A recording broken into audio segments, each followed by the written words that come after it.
Justicialismo peronista. Justicialismo peronista. El pueblo no cambia de ideas. Sigue las banderas de Evita y Perón. Es vivir y escuchar la historia del pueblo peronista. Percibir y sentir los latidos de sus deseos. Es la revolución justicialista. Es el credo filosófico peronista. Llevo en mis oídos la más maravillosa música que para mí es la palabra del pueblo argentino. Es el dogma ideológico justicialista. Es el pueblo de Perón, un pueblo de tercera posición justicialista. Buenas tardes a todos y todas, bienvenidos compañeros, compañeras. Qué lindo el calorcito, ¿no? Pasándola mal, los que venimos a laburar, pero bueno, nada, contento de estar nuevamente acá en Justicialismo Peronista como cada martes a partir de las 15 horas en este día de hoy, así que bárbaro, estamos muy bien. Y nada, tratando de desarrollar algunas temáticas que se involucran y hacemos una suerte, no de circularidad histórica, pero sí de síntesis histórica, tratando de fundamentar básicamente los conceptos que acá vertimos, que acá volcamos, ¿sí? Esta editorial de Justicialismo Peronista de este martes 21 de enero de 2025, empezamos siempre con nuestra frase de cabecera, que Evita siempre nos dijo, que nunca te olvides que lo único que un gobierno gorila de la izquierda a la derecha te va a dar siempre es más hambre, dolor, miseria y pobreza, aunque la comida de los pobres se pudra, vencida en los depósitos por los negocios de la corrupción. Y cuando hablo de corrupción estoy hablando de un sistema de control social. La corrupción se inventó no para dádivas o para lucrar de los funcionarios y de los empresarios, sino básicamente como un sistema de corrupción social que a veces ni los empresarios ni los funcionarios que reciben las dádivas entienden de qué se trata. Que parezca mentira, a veces pasan por estos lados. Entonces, por estos lados de la miseria, ¿no es cierto?, de la miseria humana. Entonces, mientras los depósitos, la comida se pudra vencida, los gobiernos se pudren desde hace muchos años en Argentina, desde aquel 24 de marzo de 1976, al igual que la comida, pero en los depósitos bancarios de las coimas recibidas. Este primer bloque quiero dedicarlo a que en los tres gobiernos de Perón, siempre tengan en cuenta, la Argentina disfrutó a plenitud absoluta, con soberbia popular, de la democracia. Es decir, disfrutó plenamente de la democracia. Entonces, como decía Perón, la verdadera democracia es aquella donde el pueblo hace, donde el gobierno hace, y el pueblo junto al pueblo, donde el gobierno hace lo que el pueblo quiere y defiende un solo interés, el del pueblo. Es decir, cuando digo que el pueblo y el gobierno hace, porque ¿de qué vale?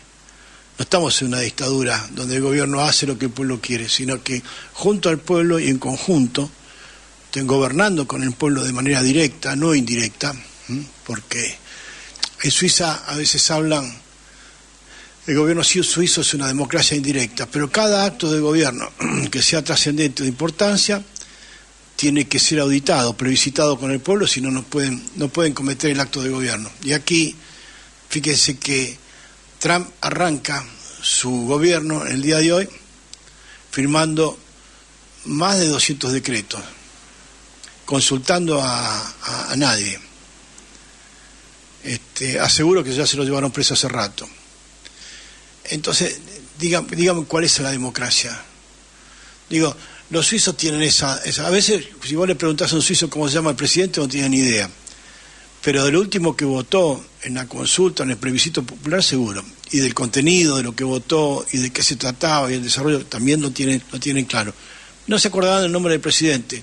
Porque la democracia es indirecta, yo le diría más directa que nunca, porque el pueblo participa de la gobernabilidad del Estado en el que convive. El pueblo como sociedad, que es el Estado, participa de la gobernabilidad de la conducción de ese Estado en el cual todos conviven, ¿sí? Entonces, cuando se consulta, el gobierno va a cometer un acto político importante, no administrativo, sino importante, que afecta la vida, la economía, el sistema político de la gente, se plebiscita porque si no, no tiene validez.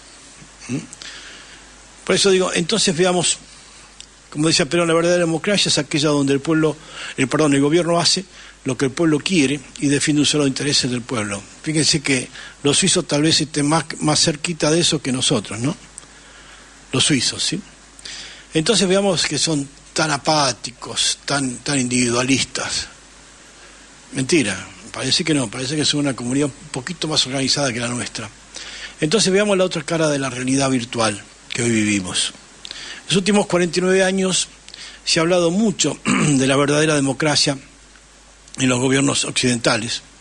Vos ponés los canales de YouTube sobre geopolítica y hablan de Europa, la democracia, la mar en balde, la CNN y todo, te hablan bondad de la democracia cuando es todo lo contrario, ¿no? Por eso digo, en los últimos 49 años se ha hablado muchísimo sobre la verdadera democracia en los gobiernos occidentales, incluyendo el nuestro. Sin embargo, ¿son realmente, pregunto, ¿no?, a todos, y participen de la Asamblea de Rebelde con las opiniones? Preguntamos entonces, ¿son realmente estos sistemas políticos herederos de las directrices de la democracia ateniense, aquella democracia griega, ¿no?, donde la polis participaba en la construcción de los programas políticos de gobierno? ¿A partir de qué? De su opinión, de su idea, de su propuesta. Por eso, ¿son realmente estos sistemas políticos herederos de las directrices de la democracia griega, la romana, o representan algo fundamentalmente diferente? Los consulto. Pueden opinar sin ningún tipo de inconveniente sobre esto. Porque existiendo el conocimiento de todo el sistema político que nos legó Perón, por ejemplo, el sistema colonial del imperialismo británico sometió a la oligarquía y a la burguesía argentina para alcanzar este sistema criminal, que tiene 27 millones de pobres, que tiene casi 66% de la población en desocupación, con desocupación plena, y muriéndose de hambre porque no alcanza con lo que se le pagan subsidios y eso. Entonces, vamos a escuchar a Perón cuando cuenta, digo yo, y al final de lo que dice Perón, que los vecinos, ¿no?, miraba cómo vivía Colombia, Perú, y se sorprendía, ¿no?, cuando los vecinos vivían mal. Y yo digo que entonces, escuchemos a Perón, cuando después de Perón la vecindad nos contagió casualmente su desgracia, lamentablemente. Escuchemos el primer audio, por favor. Produciendo más, exportando menos y distribuyendo mejor. Por último, en medio del clamor popular, habla el líder, General Perón. Vemos países y organizaciones milenarias donde la especulación ha llegado a límites insufribles. Vemos a nuestros vecinos pagando 10 veces lo que vale un producto. Vemos que la falta de previsión de algunos pueblos nos obliga a poner y a sacar todos los días los controles de precios.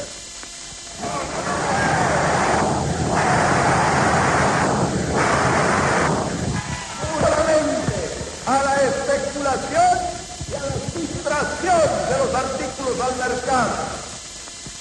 Lo primero ha de solucionarse con medidas adecuadas a largo plazo, produciendo más, exportando menos y distribuyendo mejor. Y queda flotando en el ambiente una ovación inolvidable. Digo, existiendo un método y un sistema que nos legó Perón de casas peronistas para organizar al pueblo y poder gobernar junto al pueblo con plena autoridad política como corresponde a los procesos políticos normales, como es el método de Raster, argentino y peronista, de esas casas peronistas, ¿Y cómo se sublimó a cambio el colonialismo conservador y liberal, engañando a la gente? Se sublimó el colonialismo conservador y liberal del socialismo, berreta, colaboradora, al igual que el radicalismo del conservadurismo liberal y oligárquico, retrógrado, y sirviente genuflexo, esclavo del mediocre globalismo anglosionista actual. Donald Trump, curiosamente, viene a hacer un impas a este tema, por lo menos una pausa, digo yo, No sé si va a ser absoluta, pero por lo menos le va a meter un sustito, una pausa a todo esto. Ayer cuando asumió, en vez de invitar a Bibi, como dice compañero Jorge Elbaum, a Bibi, a este asesino criminal condenado y aparte que pidió captura a la Corte Penal Internacional, es un genocida, mata niños, nada, en vez de invitarlo a él, lo invitó casualmente un rabino de una comunidad que se llama Harzan, y casualmente este rabino es antisionista y anti-Estado de Israel. A este rabino lo invitó Donald Trump a la asunción presidencial. O sea, evidentemente le está haciendo una devolución absoluta a este tipo, pero además enfrentándolo como sistema, diciéndole, mirá que la misma política no sigue, se acabó Anthony Blinken y toda la merda esta, la bosta que estaba anglo-sionista y socialdemócrata, que están con todo el tema de la Agenda 2030, se les cayó, se les prendió fuego la Agenda 2030, parece que no la pudieron apagar y se quemó. Y aparte, bueno, empezó la cultura woke, empezó a caerse también, y bueno, empezó a cambiar un poco la cosa. Y no hay mucha diferencia con Rusia, porque los rusos no prueban los matrimonios homosexuales y compañía.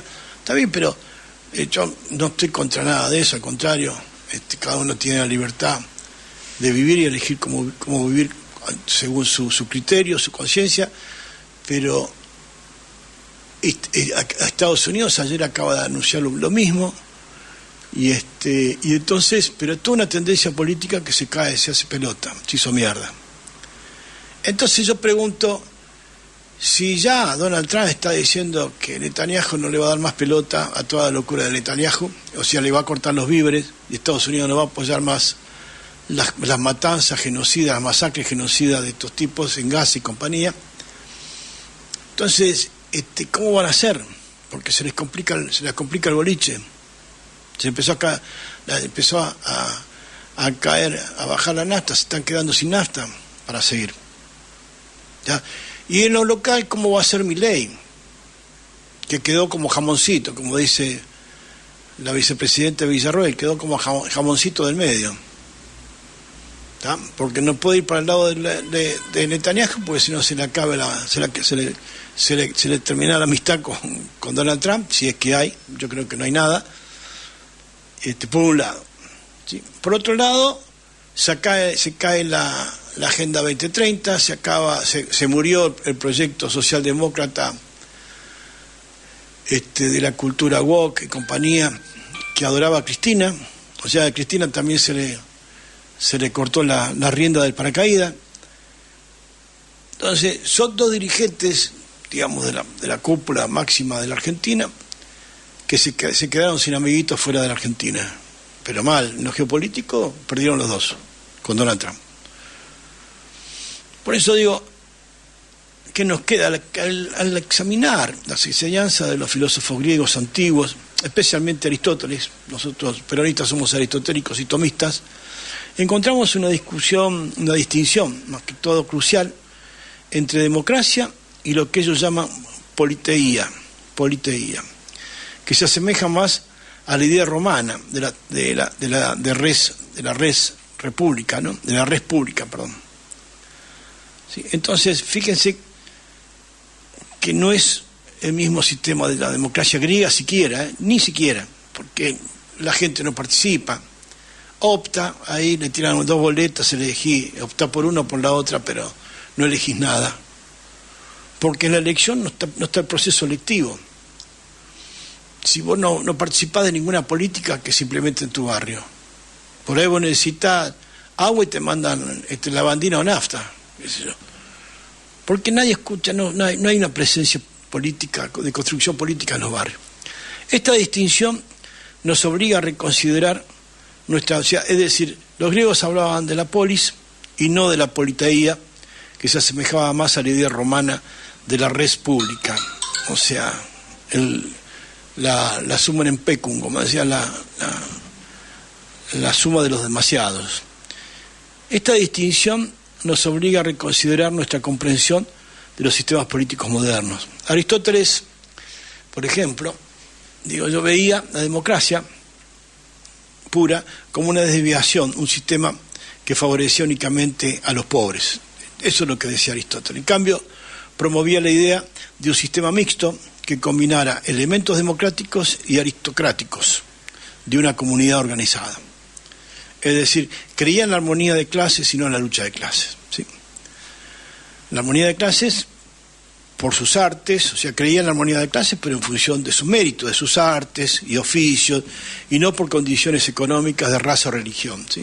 O sea, cuando hablaba de aristocracia, que eran los mejores, más el pueblo en general, mezclados, bien mezclados, no estaba hablando de además clasificarlos por artes, oficios, ni por condiciones económicas de raza o religión, sino hablaba en una clase social armónica.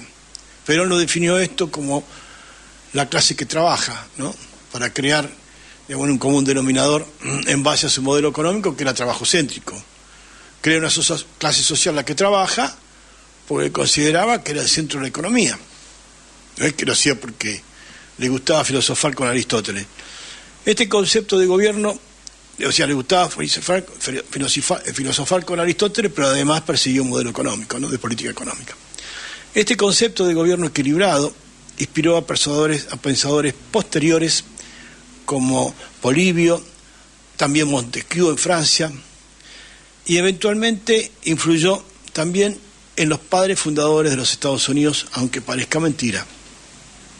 Excepto porque entre los padres fundadores de Estados Unidos se mezcla la llegada de Manasseh Israel y Oliver Cromwell en el fatídico buque denominado Mayflower.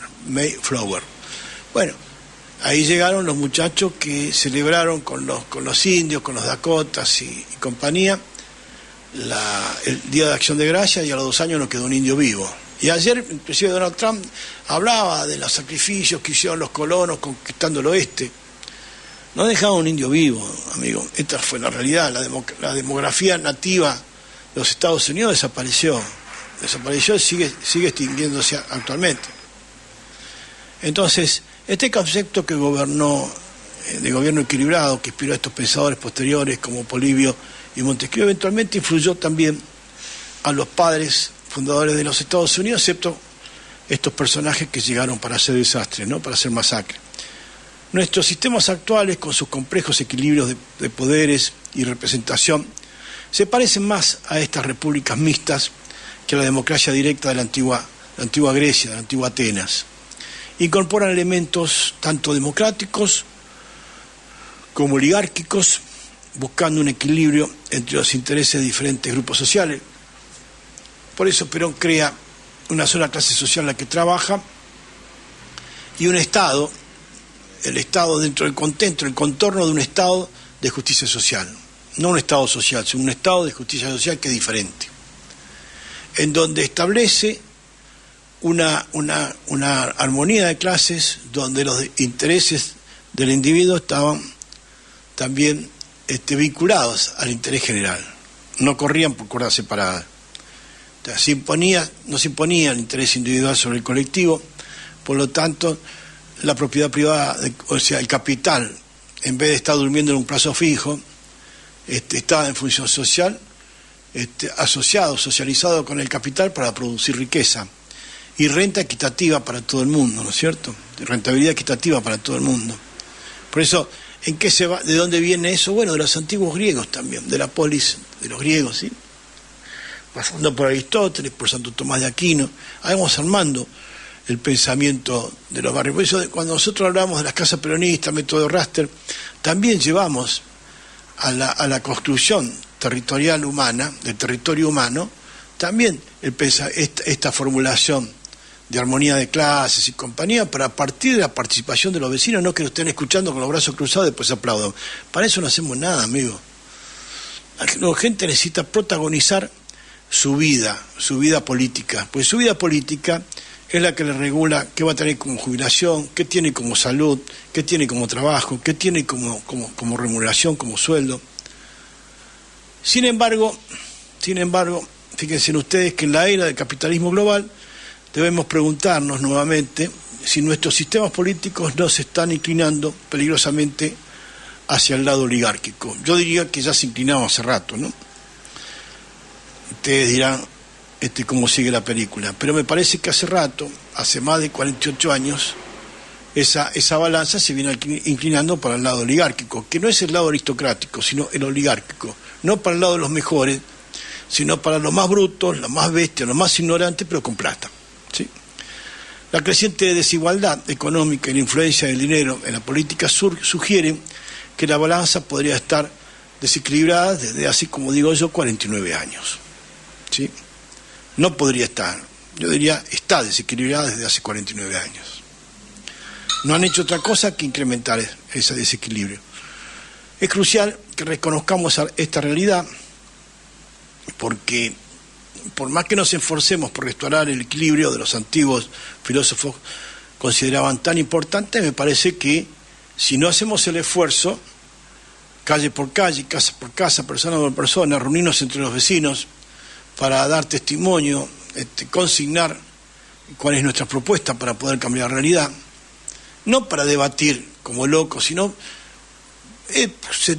juntar las propuestas en un banco de ideas precario, de la forma que sea, aunque sea en papel de diario, leerlos y votarlos y decir, esta es nuestra política, porque esta es la que nosotros necesitamos y la que mejor consideramos. No debatir 2 horas a ver quién es la mejor, no. Leer, votar y seguir adelante, chicos, sin parar. Esto podría implicar reformas en el financiamiento de las campañas políticas, la mayor y necesaria participación ciudadana como método de construcción política de la militancia de los vecinos de cada barrio. No necesitamos militontos, necesitamos militantes implicados en función de una necesidad de vivir una necesidad superior de vivir mejor, ¿sí? La única forma conocida de un sistema democrático para alcanzar los resultados de los esfuerzos para reducir la desigualdad socioeconómica, o sea, la desigualdad económica, para ser más directos y al hueso, pero también la desigualdad socioeconómica, es decir, de tener infraestructura berreta, mal costo de la luz cara y mala conectividad de internet y cara, en fin, mal sistema de salud y compañía.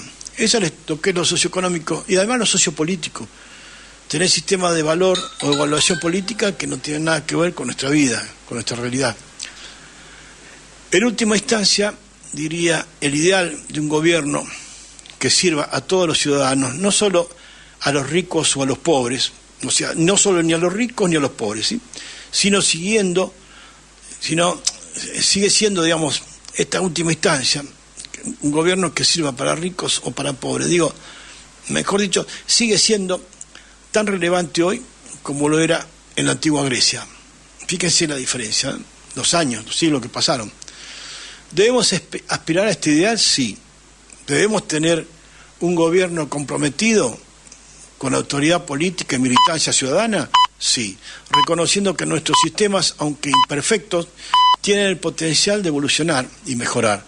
La lección que podemos extraer de los antiguos es clara. La verdadera fortaleza de un sistema político radica en su capacidad para equilibrar intereses diversos y servir al bien común. Es hora, entonces, creo que, de que consideremos, ya son las 15:30, es hora. Sí, ¿no es cierto? Sí. Ahí sonó el pip. de las 15:30. Es hora de que consideremos nuestras democracias modernas a la luz de esta sabiduría antigua que tiene una puesta en valor actual que es impresionante y que solo el peronismo ha demostrado mundialmente esos fundamentos, pero no acá solamente en Argentina, en el mundo.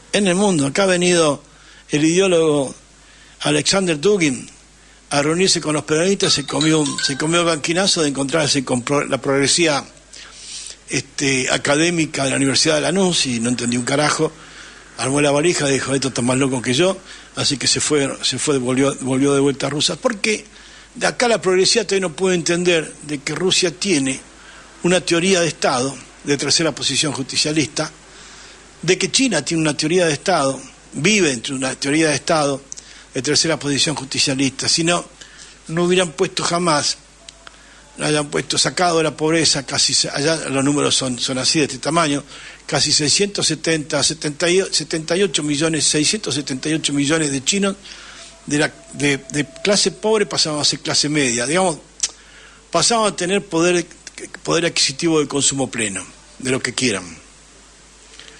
Entonces, producto de eso también hay gente con mucha plata, por supuesto que sí, hay empresarios que son exitosos. Vea, hace unos meses atrás hizo una exposición de autos de alta gama en Beijing, estoy hablando de Porsche, Ferraris, Bugatti, bueno, todos los coches que ustedes saben que son de alta gama. Se expusieron 500.000 autos, y en 48 horas no quedó uno, se compraron todos. O sea, con eso le digo, es el poder adquisitivo de la clase más adinerada, pero también la clase media vive muy bien, vive muy bien. Entonces, este modelo que creó Perón hoy está teniendo éxito, el modelo socioeconómico y sociopolítico, esa tercera posición justicialista, está teniendo éxito en Rusia y está teniendo éxito en China. En Rusia, ¿qué se caracteriza? Rusia para crecer en población, en esos 17 millones de kilómetros cuadrados y ocuparlos con pobladores, necesita crecer. Hoy está en 1.80, un 1.80% por año de crecimiento vegetativo, de nacimiento, de crecimiento demográfico de la población, y ellos necesitan llegar al 2.40 de crecimiento anual. Gracias a este modelo de justicia social, de renta y distribución equitativa de la riqueza, han podido los rusos, entre otras cosas, tener su propia vivienda y tener hijos, tener familia, ¿sí? ¿Ok? Que antes no lo podían hacer. Pero ¿saben desde dónde partieron? Del 0.7. Ese era el crecimiento vegetativo que tenía Rusia antes de entrar a hacer este proceso con Putin. Así que fíjense que el peronismo es tan grandioso que además produce amor y familia. Así que escuchemos entonces a Perón cuando nos dice que este pueblo es peronista. Gracias. El pueblo argentino podríamos decir que en su 80% es peronista. Ahora, indudablemente que la influencia que nosotros tenemos en ese sentido es grande. Pero hay que ver esa influencia. Cuando uno tiene fuerza es cuando debe pensar que hay que emplearla con inteligencia y con prudencia. A menudo los que poseen la fuerza renuncian a la inteligencia y a la prudencia. Este es un grave error. Y bueno, casualmente a veces la imprudencia de algunos que dicen peronistas, ¿no? Tiene tanta inequidad de tratar de exterminar el peronismo desde adentro, ¿no? Haciéndose los peronistas fatales. Si no seguimos, digo yo, tanto la progresía como los libertarios, seguimos como el esclavo que sigue al amo, en esta relación trascendente a la nada misma. Para el amo, su condición de explotador es trascendente, y para el esclavo su condición de explotado también es trascendente, porque el esclavo explotado lo único que le teme es a la muerte, ¿no? Y el otro a trascender, a tener un lugar en la sociedad, a sentirse soberbio, socialmente soberbio, ¿no? En la simbiosis de que cada uno, vale decir, no podrá sobrevivir sin el otro. El explotador pasaría a ser un miserable en su oligarquía de explotadores, ¿no? Sin esclavos. Y los esclavos, temiendo por la muerte, si no tuvieran al amo, ¿no? El esclavo piensa que se muere si no tiene al amo. Las críticas y los enunciados a veces actualmente son muy elocuentes y admirables, pero en cada descripción se evidencian los esfuerzos para mantener el cambio permanente, sí, pero para que nada cambie, para seguir siendo esclavos, ¿sí?, de estos amos. Y el sistema oligárquico se cimenta en cambiar por solo el discurso y la escenografía para una fiesta de colorido cotillón para los idiotas útiles que se ven como dirigentes. Porque acá no vienen inversiones, vienen esclavos, vienen digamos, explotadores para esclavizar al país. Ningún gobierno de estos trae inversiones, que traen inversión los inversores, mentira. Macri ya sabemos las barbaridades que hizo, ¿no? ¿Tá? Bueno, pero en los gobiernos anteriores también. Venían los tipos con dólares, lo cambiaban a pesos, con las tasas que daban los pesos, las tasas de interés, jamás pudieron darla en dólares. Y una vez que obtenían el enunciado, el beneficio, volvían de vuelta a cambiarlo por dólares. Y se iban para afuera. Esas no son inversiones, para nada. Las inversiones son aquella inversión que construye la fábrica, que genera 1.000, 2.000, 500 puestos de trabajo.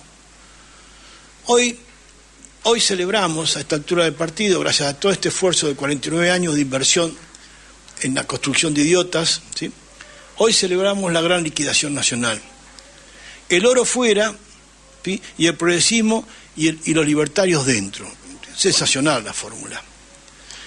El dinero es un buen sirviente, pero un mal amo, decía Francis Bacon.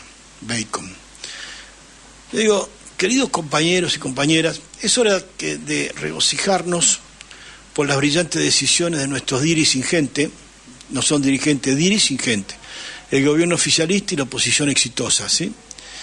¿Quién necesita soberanía política e independencia económica cuando vivimos en la injusticia social? Cuando hay injusticia social, ¿para qué querés la independencia económica y la soberanía política? Acusando a los sectores vulnerados de pobreza, de producir delincuentes, inseguridad e hijos, ¿sí? Tienen hijos y no tienen en cuenta que son pobres.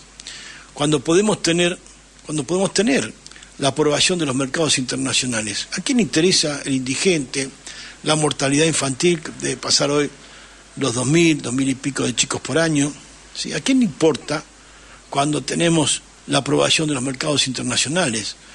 Sigamos adelante con entusiasmo en nuestra misión de vender todo lo que no esté clavado en el suelo, ¿sí? En épocas de la década ganada llegaban empresarios como George Soros y su ahijado Eduardo Einstein para saquear el sistema de propiedades inmuebles, de bienes privados, pero también de bienes públicos. Y hoy Eduardo Einstein está casualmente manejando la administración de bienes públicos del Estado.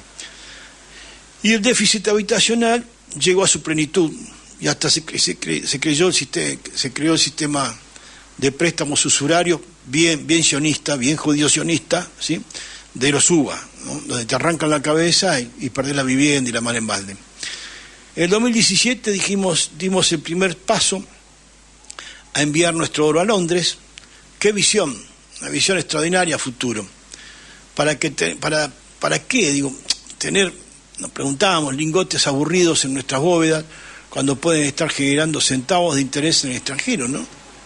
Vaya a saber en qué cabeza de esquizofrenia puede entrar un concepto como este. Y ahora, en el 2024, nuestro querido ministro Luis Caputo, el Toto Caputo, nos recuerda que tener oro en un país es tan útil como tener un inmueble cerrado adentro, ¿viste? Sin nada, sin que dé nada. Brillante analogía, decía, es una buena movida mandar el oro a Londres, porque apenas pisó Londres, intervino un juez y dice, no, porque nosotros nos deben los pasajes de colectivo 60 que no nos pagaron tal día, así que lo embargamos. ¿Tá? Cualquier cosa, para embargarlo, lo embargaron. O sea, ya se perdió el oro ese. Brillante analogía, claramente la solución es sacarlo todo y ponerlo en manos de quienes realmente saben qué hacer con el oro. Pero cobrando una cometa, porque esto dijo directamente, es una buena movida y que tiene un buen retorno. Lo dijo claramente, lo dijo en público a el Laje, que es Antonio Laje, que se quedó así petrificado por la caradurez de que es un cara dura, es un insolente, es una bestia. Lo dijo clarito, te pagan un buen retorno, ¿tá? Una comisión indeclinable que a veces llega al 3.7% sobre el capital invertido, ¿no? Preocupaciones sobre los embargos, tonterías. Si perdemos el oro siempre podemos imprimir más billetes, ¿verdad? Y además, ¿qué son unos cuantos lingotes entre amigos?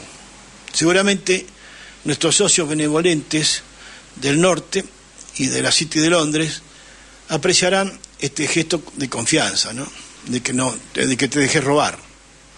Algunos pesimistas hablan de la timba financiera y la especulación. Qué anticuados, digo yo, ¿no? Qué imbéciles. Que ha trazado cuando hasta en La Matanza, el mismo Roberto Feletti, de la izquierda liberal progresista, de la progresía económica más rancia, logró garantizar la continuidad financiera del municipio, inmovilizando 18.000 millones de dólares en un plazo fijo. En vez de con esto, calcular 18.000 a 1.000 millones de pesos por empresa, ponerle,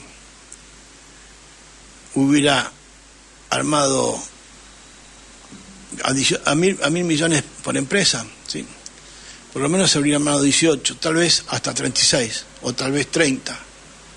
Empresas de todo tipo, de calzado, textiles, metalúrgicas, para poner con 500 millones de pesos, ¿te parece que no podés poner una empresa? Con 200 millones de pesos no pones una empresa en marcha, ¿en serio?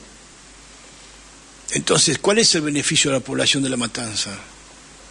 Amén de que los 18.000 millones de pesos en plazo fijo, aquello que conocemos un poco, las cuevas de la City porteña, que opera un mercado de 18.000 millones de dólares permanente por año, sabemos que tiene límites de permeabilidad, es decir, toma inversiones hasta cierto límite, hasta lo que pueda pagar, no pueda garantizar el giro de pago de los servicios, los intereses.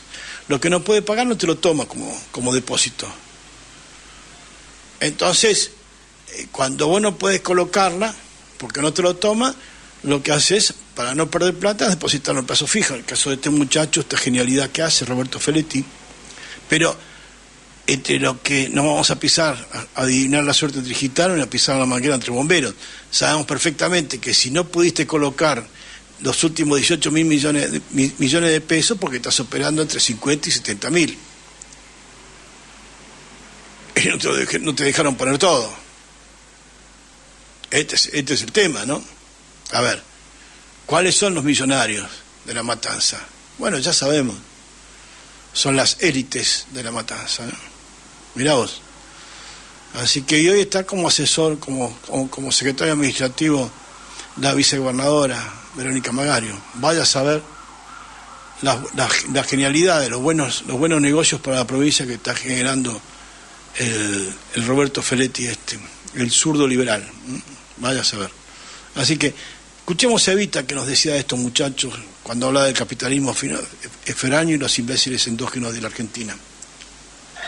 El capitalismo foráneo y sus sirvientes oligárquicos y entreguistas han podido comprobar que no hay fuerza capaz de doblegar a un pueblo que tiene conciencia de sus derechos. Una vez más, mis queridos descamisados, uniéndonos al líder y conductor, reafirmamos que en la nueva Argentina ya no hay lugar para el colonialismo económico, para la injusticia social, ni para los traficantes de nuestra soberanía y nuestro porvenir.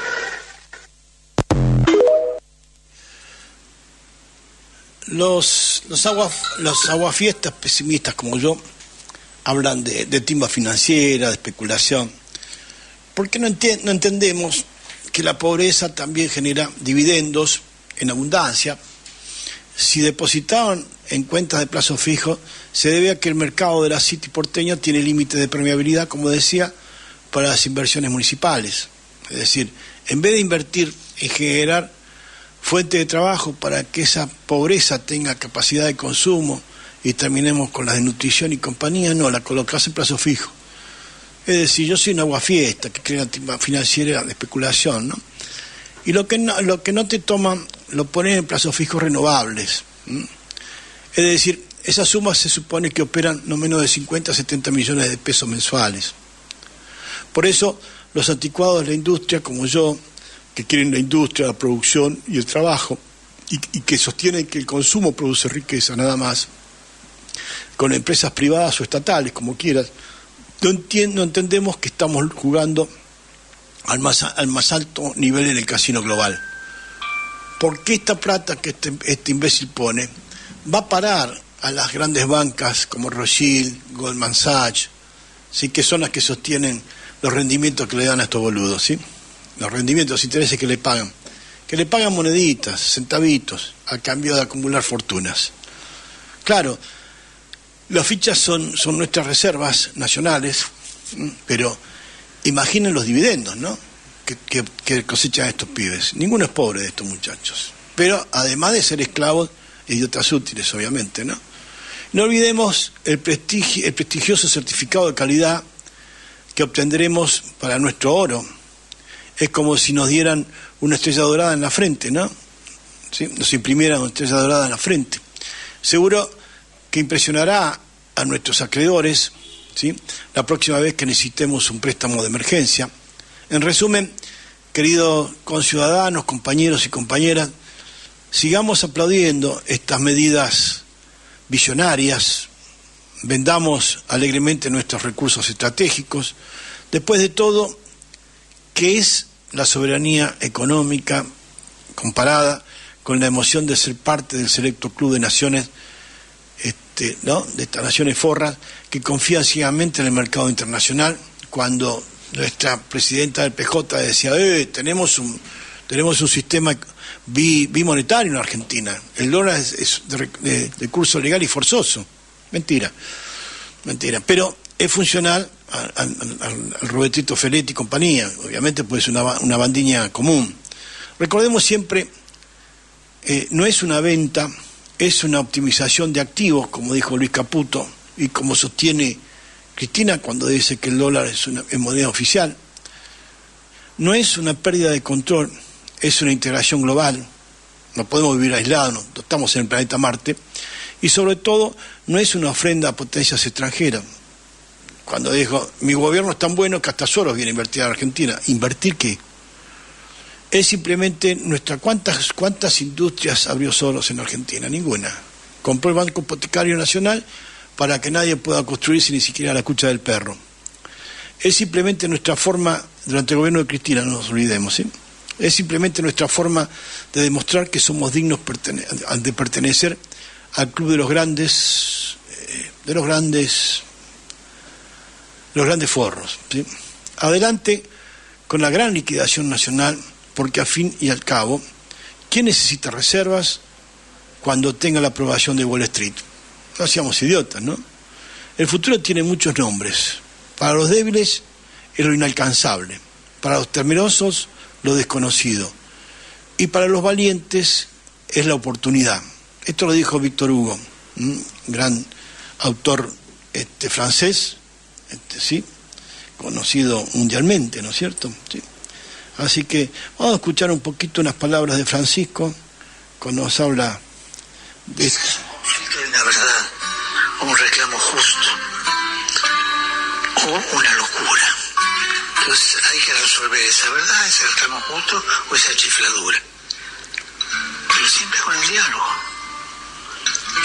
No se puede resolver un conflicto a balazos, que es la manera destructiva de resolver el conflicto. En momentos de tensión, esos 4 principios, creo que lo dije otra vez: la unidad es superior al conflicto, el todo es superior a la parte, la realidad es superior a la idea y el tiempo es superior al espacio. Los problemas humanos se resuelven con estos parámetros, con estos 4 parámetros, que no son negacionistas, sino te tiran para arriba. Y eso siempre ayuda. Detrás de un conflicto hay una verdad, Por eso digo, está bueno lo de Francisco, en un estado de evolución social comparado con los gobiernos que llevó la Revolución Justicialista, un modelo de teoría de Estado justicialista que llevó Perón adelante. Es en el vasto tapiz de la historia universal, instaló Perón esta revolución como tercera posición justicialista en el plano político internacional, después de la primera, que es el capitalismo de mercado, después de la segunda, que es el capitalismo de Estado marxista. Perón llega con este Estado justicialista extraordinario, ¿no? Y en ese vasto tapiz de la historia universal encontramos patrones que se repiten, a veces crisis que resuenan a través de los siglos y líderes que se enfrentan a encrucijadas similares. La frase "los hombres y los pueblos en decadencia viven acordándose de dónde vienen, los hombres geniales y pueblos fuertes solo necesitan saber a dónde van", nos invita a reflexionar sobre el papel de la memoria histórica y la visión de futuro en esto que es una especie de tendedero donde vamos colgando día a día la aparición de los hechos nuevos, y a veces los hechos nuevos son muy malos y a veces los hechos nuevos son buenísimos, ¿sí? Pero esa memoria histórica, esa visión de futuro en ese único tendedero es fundamental, ¿sí? Para que no solo los pueblos en decadencia se acuerden de dónde vienen y los hombres geniales y fuertes solo necesiten saber dónde van. Necesitamos un tendedero, no la muestra así mezquina de una circularidad histórica que lo único que te dice es que Perón quién fue más o menos hoy, ¿no? Nos invita a reflexionar sobre el papel de la memoria histórica y la visión de futuro en el desarrollo de las naciones, por lo menos la latinoamericana, yo creo que norteamericana también. Esta dicotomía, ni hablar de la canadiense, que no saben si ser el estado número 51 de los Estados Unidos o declarar la guerra a Estados Unidos, están ahí entre dejar de ser colonia británica y ser un estado norteamericano, de los Estados Unidos, ¿no? ¿Ah? Esta dicotomía entre nostalgia y visión futura no es nueva. En la historia de Latinoamérica hemos visto naciones que han luchado con esta dualidad. Algunos países han quedado atrapados en ciclos de inestabilidad política y económica, aferrándose a modelos del pasado, mientras que otros han logrado periodos de innovación y progreso mirando hacia el futuro. No obstante, pienso yo, sería demasiado sintético, simplista, asumir que toda la mirada al pasado es señal de decadencia. Nosotros, bajo ningún punto de vista, nosotros rescatamos todo el proceso de las 4 etapas de la Revolución Justicialista creada por Perón, el 4 de junio del 43 al 17 de octubre del 45, la etapa doctrinaria de preparación humana y técnica que logró recopilar toda la propuesta, todas las ideas políticas del pueblo y llegar a conformar después en la etapa técnica, en la preparación técnica, el primer plan quinquenal.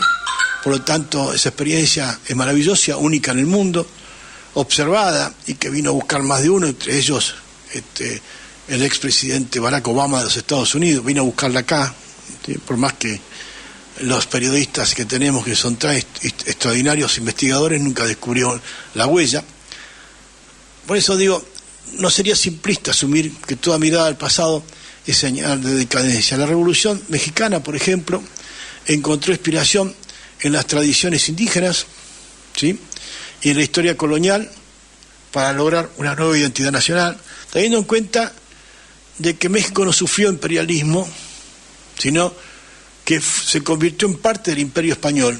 Y una cosa es imperialismo, el imperialismo desplaza una demografía nativa por otra demografía extranjera, mientras que el imperio incorpora, como los romanos, hacían los romanos también, la demografía nativa a esa demografía del imperio en general, pero respetando su identidad, sus creencias, sus religiones, etcétera, etcétera.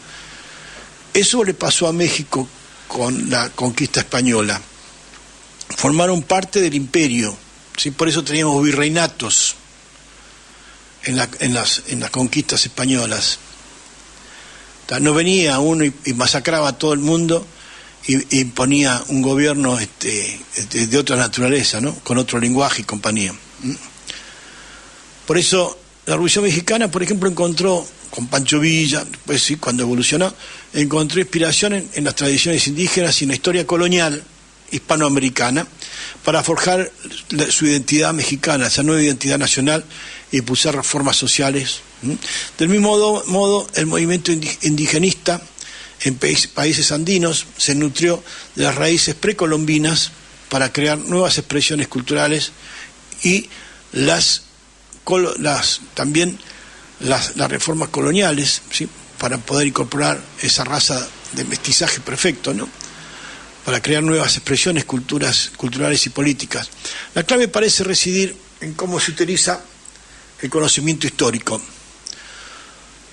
Un líder o una sociedad que puede aprender del pasado sin quedar atrapado en él, que puede extraer lecciones y aplicarlas a los desafíos actuales, demuestra una fortaleza particular.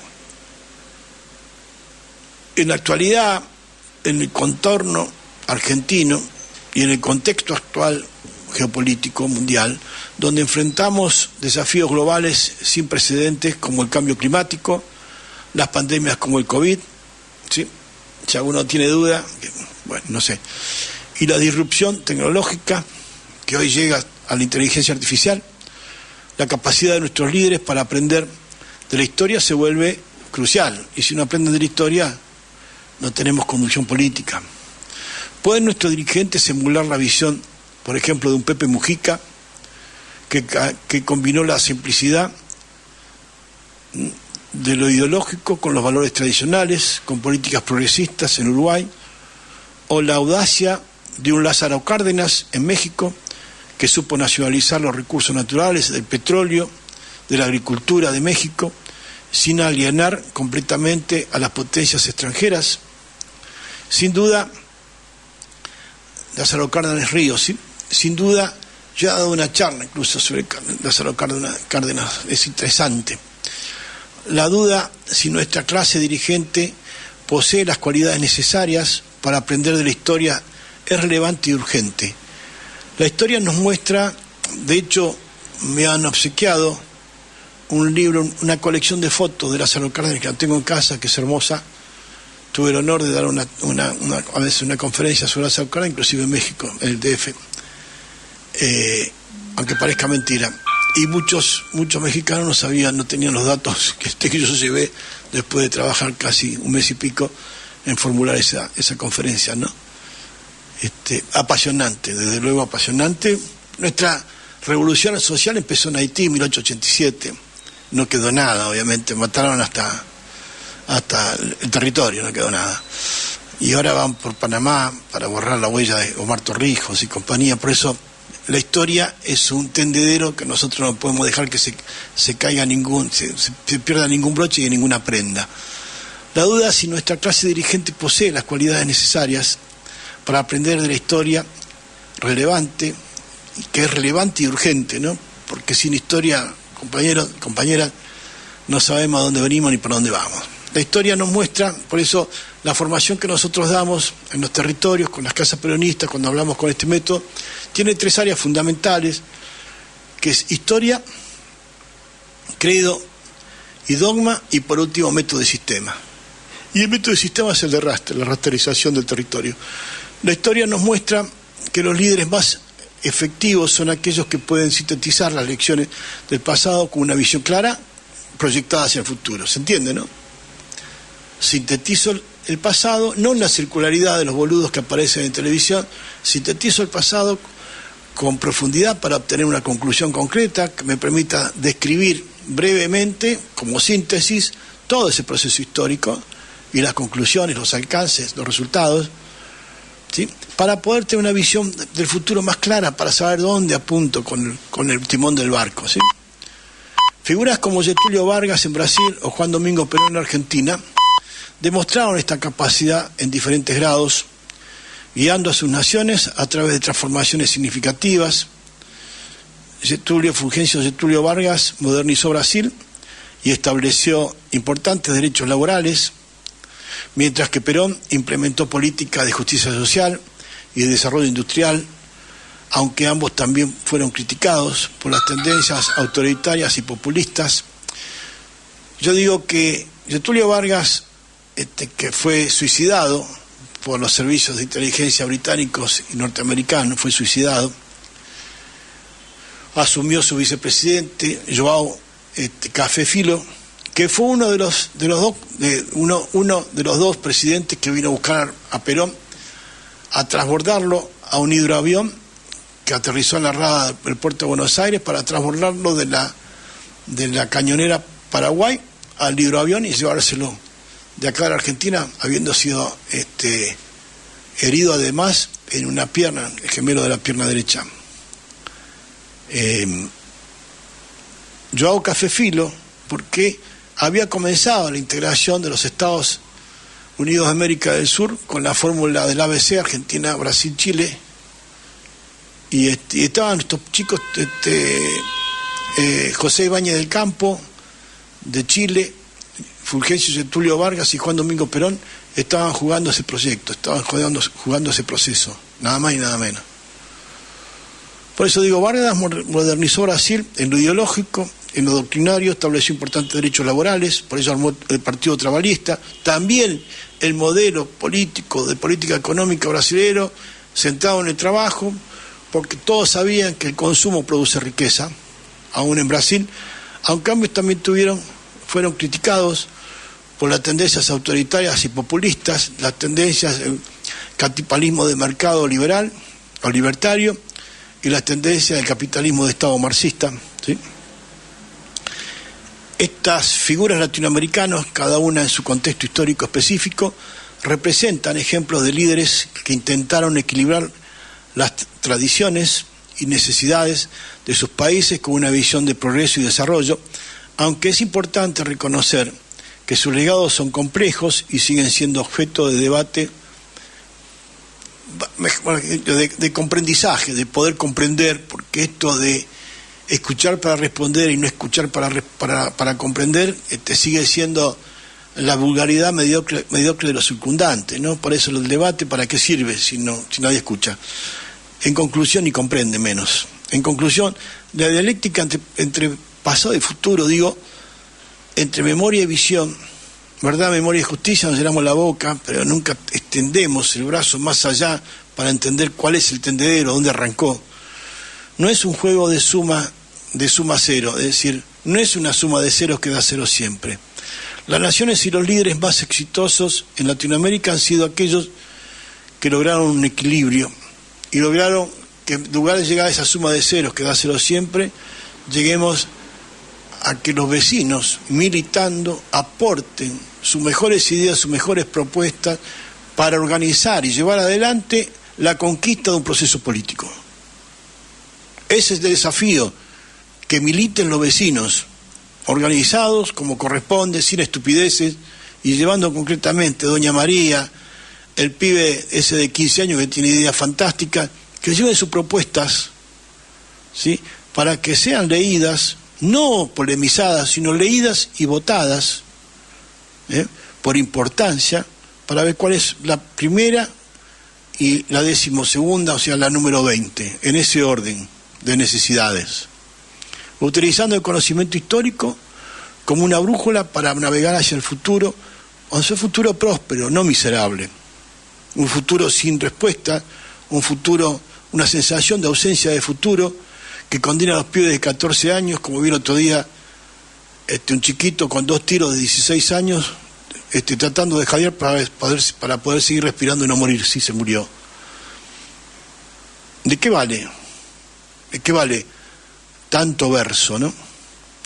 En un mundo en constante cambio, la supervivencia y prosperidad de la región dependerán de su capacidad para aprender de la historia sin quedar atrapado en ella, para lograr sus raíces mientras cultiva las alas que le permitan, me volví un poco poético, volar hacia nuevos horizontes, ¿no? O hacia los horizontes que supimos abandonar y que necesitamos volver a retomar, volver a conquistar. Ese desafío para los líderes actuales y futuros de Latinoamérica será encontrar ese delicado equilibrio entre la rica herencia actual y cultural e histórica de la región que olvidamos y las demandas de un mundo en reconfiguración permanente, donde lo de ayer era hoy y no tiene más lugar. O sea, la velocidad, el conocimiento científico universal se duplica hoy cada 72 horas. Lo que ayer era hoy ya no tiene lugar. ¿Se entiende?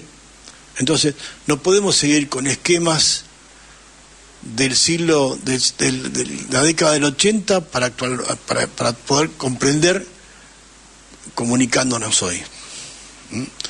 Así que ni no podemos seguir en la tristeza agónica como va a cantar ahora el querido argentino Luna, y hacemos esta pausa musical un poco depre, que es Me preguntan cómo ando. Gracias.